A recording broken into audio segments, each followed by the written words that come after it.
Thank you for tuning in. I'm Mr. Blue, and I would like to welcome you back to the Sandwich of Coherency podcast. And in today's episode, we're going to be talking about the Black Rock of things. Now, what I mean by the Black Rock of things is I'm sure at this point you're well familiar with their actions and their name and how they've been acquiring homes throughout the United States over the course of the past year. But we're going to go a little bit further back and look at how this has more implications than just buying homes. Now, last year in 2020, the U.S. Federal Reserve and the Treasury merged into one entity. And now this included BlackRock, because BlackRock has now been given the authority to basically manage future acquisitions and investments on their behest. Part of a bond buying program in an attempt to kind of level out the markets as they have just been going crazy the past year. Now, BlackRock is one of the largest investment institutions, if not the largest in the world. And if you wanted to take away people's control over their own money more than they could have imagined, then merging it with this company seems to be doing the trick. Now, we also have to look at what's been going on with the finances. The U.S. was on track to print over $10 trillion last year in 2020. By May, they had already moved the balance sheets up to about $5.8 trillion. So these are huge investments. The thing that BlackRock is doing with these homes is they're not buying all these homes at 20-30%, over the market value to resell them. They're actually doing this to turn them into rental properties. Now, are they doing this at the behest of the government, for the government? Well, there's really nothing to actually say that is the case. But it does seem a little too coincidental that they're lined up that way.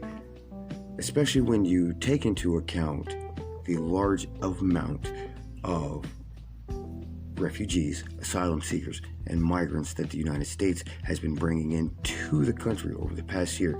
You need somewhere to house them. They have to go somewhere.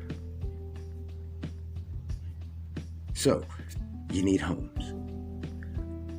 It's hard to say if all that's connected, but you do the math and see how that works for you.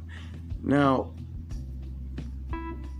this also leads us into the Evergrande problem happening over in China, which is one of their largest property firms that now has a $300 billion debt that they cannot pay. Now, BlackRock has, prior to this, been invested into Evergrande, but ever since the situation's been happening, they've been increasing their investments highly. It's almost as if it's an attempt to buy out that debt to give them a gaining control over the Chinese property market. But one has to ask himself and wonder, how does this go back and connect to the Federal Reserve and the U.S. government and the Treasury?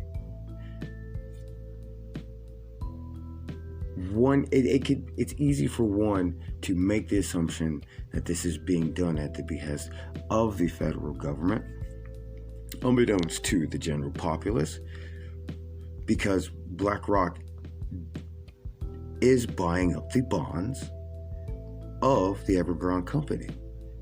They were put in charge of basically running the bond buying program. They are in control of investments and acquisitions. So you cannot feel you couldn't be mad at yourself Rather, if you made that assumption that just happened to be the case. So we'll just leave that part there with that.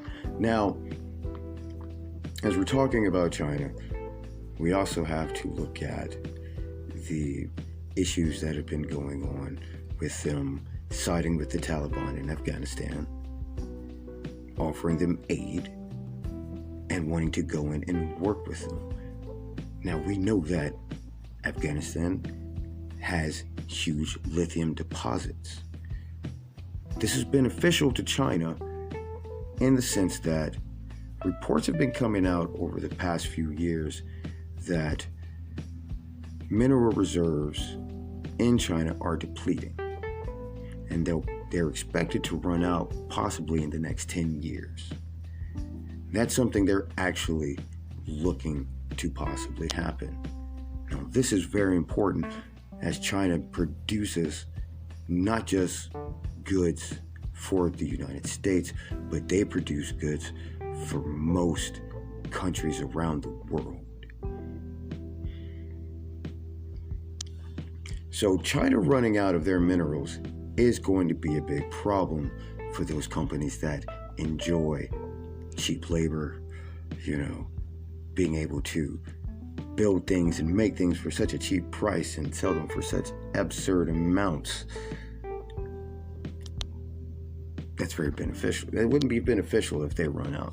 But them moving into Afghanistan and acquiring such things would be beneficial, especially when you consider the fact that China produces more electric vehicles than any other country. It's one of the main reasons that Tesla has not had the easiest time trying to get a foothold in China as they have in the United States with their cars. China does not need them. Is there any kind of major connection to that? Possibly. I know General Motors is planning to roll out a whole slew of electric vehicles in the next year or so. Tons of them, many platforms. You see the ads all over the place. I wonder how many of those are going to be produced in the United States versus how many of them are just stamped with the GM logo and produced in China. One can only speculate. But that will be a question for another day. I'd like to thank you for tuning in. And today I will send you off with the sandwich of the day. We're going to go with the classic Monte Cristo. We have fall season coming up. It's coming on autumn. Leaves are going to be changing. And if you really want to get that nice warm feeling, I highly recommend that sandwich to get you through the day. Thank you for tuning in, and we'll see you next time.